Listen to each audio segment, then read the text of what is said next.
E aí, família bugrina, tudo bem? Aqui quem tá falando é o Lucas Pezão e eu tô começando hoje o BugriCast, o primeiro podcast do Guarani 100% dedicado ao único campeão brasileiro do interior. Qualquer hora do dia, a qualquer dia da semana, corre aqui para escutar um pouco mais o noticiário do nosso Guarani. Vamos falar sobre tudo, vamos falar de categoria de base, de desempenho do profissional, os jogos que aconteceram, os jogos que vão acontecer, um pouco de história, enfim, um espaço exclusivo, recheado de informações do Guarani. E antes da gente começar a falar sobre o Guarani, essa fase preparatória no recesso da Copa América, os amistosos, chegada de jogadores, saída de jogadores, a nova comissão técnica com Roberto Fonseca, os jogos que o Guarani tem pela frente aí a começar pelo CRB na sexta-feira. Deixa eu me apresentar. Eu sou o Lucas Pezão, faço parte aí de uma terceira geração de bugrinos na família, tenho muito orgulho do meu avô, que começou tudo isso. Meu avô Ninal foi centroavante do Guarani entre 39 e 43, marcou muitos gols, jogou ao lado do Zusa,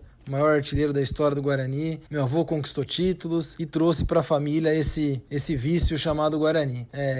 Educou muito bem o meu pai, por aí eu brinco de ouro, meu pai Ricardo, que depois me educou muito bem. Desde os meus 5 anos de idade, eu vou ao brinco. Por muito tempo, nós três frequentamos o brinco ao mesmo tempo, cada um no seu cantinho. Meu avô, eu cheguei aí nas sociais com ele muitas vezes. Meu pai na vitalícia, então eu me dividia com os dois. Meu avô deixou de ir mais ou menos ali no meio dos anos 90, infelizmente veio a falecer no ano 2000, mas meu pai continua firme e forte. Hoje já não vai mais tanto no brinco, eu tô com essa função, mas quando o Guarani joga fora de casa, quando não tô no estádio, né, eu tô sempre com ele, acompanhando pela televisão. Então tem um grupo de amigos formados nas arquibancadas do Brinco de Ouro, e desde o ano de 2002 eu comecei a gerar conteúdo do Guarani pela internet, principalmente com um site de notícias, talvez muitos se lembrem, chamado Plantão do Bugre. Ele ficou no ar entre o ano de 2002, ali 2008. Dei um tempinho, praticamente 1 a 2 anos ali, quando o Guarani subiu da Série C para a Série B, da Série B para a Série A em 2009. E aí, na época, o Globo Esporte tinha o blog do torcedor somente para times da Série A. E como o Guarani tinha acabado de subir para a Série A e eu tinha alguma experiência escrevendo na internet, eu assumi o blog do torcedor por mais ou menos uns 2 anos. Dei um tempo fora por questões profissionais, retomei mais ou menos ali por 2015.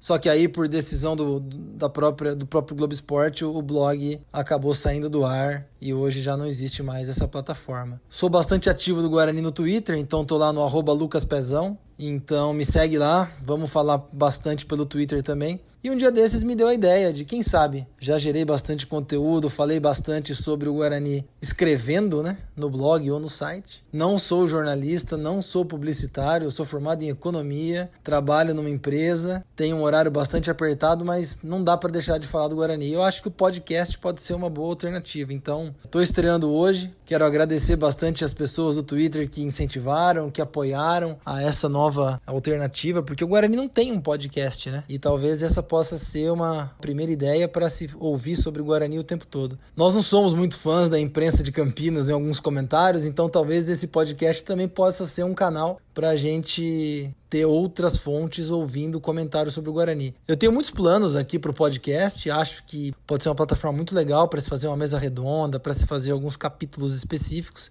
mas vamos com calma, porque é tudo um processo de aprendizado. De novo, eu não sou um especialista na área, estou aprendendo devagarzinho, mas vai ser um prazer. Acho que vai ser muito legal esse espaço, estou bastante ansioso com a participação de todos e, por favor, ajudem aí o podcast a crescer como mais um conteúdo do Guarani na internet. A gente sabe o poder que a nossa torcida tem, todas as estatísticas que a gente teve jogando Série C com esporte interativo, nossa participação aí em jogos do Brasil com bandeiras espalhadas por todo o Brasil. Acho que, em termos de engajamento, a torcida do Guarani é nota 10. Então, conto com vocês, aceito críticas, aceito sugestões e vamos fazer esse espaço o melhor possível. E nessa jornada eu acho que o tempo me deu bastante oportunidade para conhecer gente bacana pra caramba. Então aproveito para agradecer no começo de site lá Marcelo Galli, meu grande amigo até hoje. Marcelo Tasso, quem eu conheci no meio do caminho, um grande amigo. Marcos Ortiz, então, compartilhamos muita coisa pela internet todo esse tempo, muitas campanhas aí, ele no Planeta Guarani, no Bugrinet na época. Eu acho que até hoje temos uma amizade, nos encontramos no Brinco todos. Um grande abraço aí na época de imprensa, quando eu frequentava o Guarani praticamente todos os dias. Ao André Aranha, ao Felipe Blanco, hoje Felipe Diniz, ao Breno Beretta, muita gente que o tempo fez o favor de me apresentar, e tantos outros aí que injustamente eu não consigo mencionar todos aqui. Eu agradeço e peço desculpas por não trazer o nome de todo mundo, mas especificamente eu queria fazer um agradecimento para um bugrino que eu não conheço pessoalmente, mas se colocou 100% à disposição para ajudar esse projeto do podcast, que é o Léo Trentin. Eu mandei esse áudio para ele tratou de editar, tratou de fazer as montagens. E se esse podcast está entrando no ar, é muito por conta dele. Então, Léo, muito obrigado, que a gente possa se conhecer aí num jogo do Brinco, trocar uma ideia, bater um papo. E de verdade, se esse podcast está no ar hoje, é por conta da sua disponibilidade e da sua colaboração. Muito obrigado de verdade, e que seja o começo de um grande trabalho. Bom, feitas as apresentações e os agradecimentos, vamos falar de Guarani, porque o Bugcast é para falar de Guarani. Série B voltando pra gente na sexta-feira, o jogo com o CRB lá em Maceió. Aliás, um grande abraço pro bugrino Edgar Neto, lá de Maceió. Talvez até esteja presente no jogo na sexta-feira. Mas nós precisamos de uma recuperação urgente. O começo foi horrível. Nem vale a pena, eu acho, falar muito do passado. O Vinícius Eutrópio, um péssimo treinador, já foi embora. O preço de se escolher o Vinícius Eutrópio, de se formar um elenco tão ruim quanto o que a gente formou, está refletido na classificação do campeonato. Penúltimo lugar, 8 rodadas já se passaram, faltam 30. E a nossa missão, pelo menos a que mais faz sentido agora, é fugir do rebaixamento. Nós temos 5 pontos. Para fugir do rebaixamento aí são necessários 45, 46, depende do ano mais, depende do ano menos. Então nós temos 30 rodadas pela frente, 90 pontos em disputa. Praticamente o Guarani tem que fazer aí 50% dos pontos daqui até o final do campeonato. Não é fácil, é ganhar um jogo a cada 2, mas não adianta fazer essa conta. A história já mostrou pra gente que tantas campanhas de sucesso para acesso ou para fuga de rebaixamento, elas são feitas jogo a jogo. Então, pela frente, CRB na sexta-feira. Acho que a contratação do Roberto Fonseca como treinador foi muito boa. Eu acho que é um treinador mais experiente, maduro, e que principalmente vem numa crescente de resultados. Os Marlós vinham em total decadência. Vinícius Eutrópio, então, nem se fala, estava fora do mercado fazia muito tempo. Dentro do seu mercado, o Roberto Fonseca vem de bons trabalhos. Fez bons trabalhos em times menores, chegou no Londrina, recuperou Londrina no ano passado, fez um bom trabalho com o Novo Horizontino esse ano no Paulistão. Então ele vem numa crescente, vem para somar. E os depoimentos da imprensa de Londrina a respeito do trabalho do Roberto Fonseca são muito bons. Então acho que isso deixa a gente bastante otimista. Além de trocar a comissão técnica, que foi uma escolha errada, eu acho que tem outro trabalho de se trocar o elenco, que foi muito mal formado também. Felizmente alguns jogadores já saíram, outros estão em vias de sair. Então Giovani já foi, Léo Príncipe, outra escolha equivocada, já foi. Fabrício Bigode, que eu acho que poderia ter sido mais bem aproveitado, foi embora. Aparentemente aí foi para o exterior e o Guarani teve uma compensação financeira pela negociação. Se for isso mesmo, acho um bom negócio. Mateuzinho foi embora, acho que eu talvez possa dedicar um capítulo à parte para falar da categoria de base do Guarani, mas para resumir, não acho que vamos sentir muita falta dele. E se o empréstimo dele trouxe algum dinheiro para o Guarani, ótimo. Mas também tem muito jogador ainda para sair, né? E eu acho que essas saídas vão resolver um pouco a questão financeira do elenco, né? Quanto custa a nossa folha. Não tem jogador barato aí. Mas também vão resolver o problema técnico.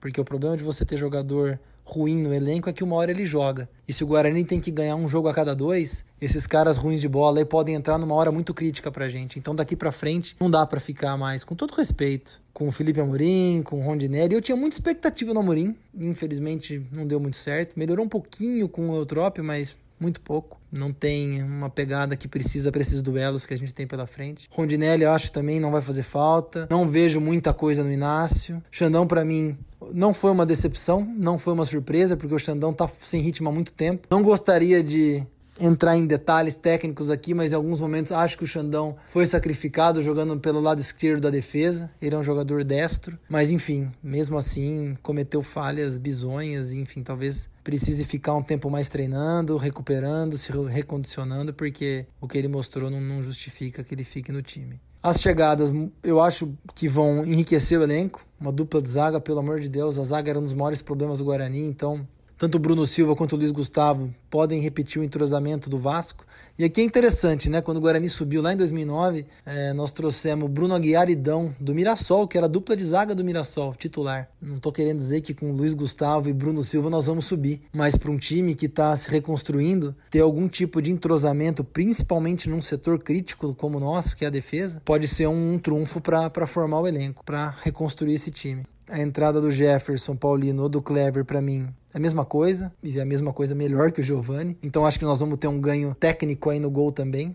O Lennon na direita é o arroz com feijão, acho que em algum momento eu falo um pouco mais sobre o Lennon. E o Armeiro na esquerda, um pouco mais de experiência e qualidade. Algumas contratações importantes, o Guarani não tinha aquele centroavante de referência, eu ainda lamento muito o Anselmo Ramon ter ido embora. Mas quem sabe o Michel Douglas aí ajude a organizar o time numa posição que o Guarani não tinha. E isso possa fazer o Diego Cardoso jogar mais, possa fazer o Davó jogar um pouco mais, fazer o próprio Éder Luiz aparecer um pouquinho. Contratação do Badi parece uma boa pro meio, vamos aguardar. Vitor Feijão pode ser... Eu acho que, de forma geral, o Guarani tá mais forte do que terminou. Não conheço esse Felipe Cirne, que veio de Brasília. Vamos ver se é uma boa aposta. Mas acho que de forma geral o Guarani está mais forte do que terminou a primeira parte do campeonato. Então a expectativa é que as coisas melhorem. E para melhorar precisa fazer um bom jogo lá em Maceió contra o CRB. Eu acho que vai ser um jogo duro, mas eu tô com bastante confiança que o Guarani pode começar com o pé direito. Alguma coisa me diz que o Roberto Fonseca tem o jogo de cintura que gerir um grupo precisa. Eu vi as imagens na televisão dele dando treino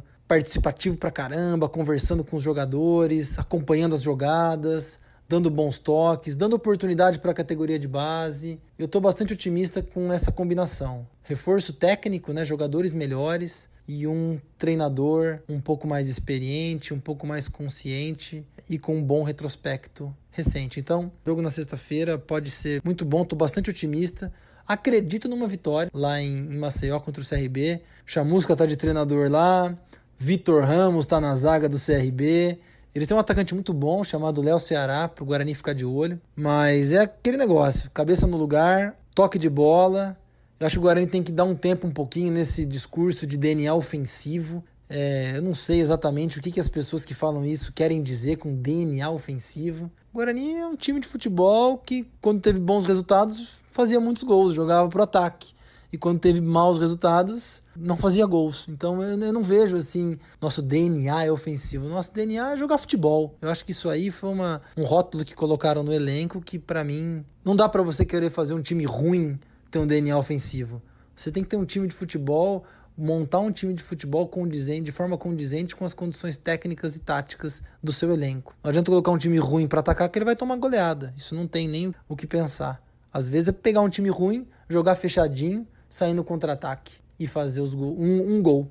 Não precisa ter um DNA ofensivo, precisa ganhar. E para quem precisa ganhar um jogo a cada 2 partidas para escapar do rebaixamento na média, mais ou menos, daqui para frente, a gente tem que se preocupar muito em não perder e ser muito inteligente para ganhar o jogo. Então, é assim que tem que entrar contra o CRB na sexta-feira. E se chegar, fizer 1-0, não ter vergonha nenhuma de fechar o time, se organizar no contra-ataque para tentar matar o jogo.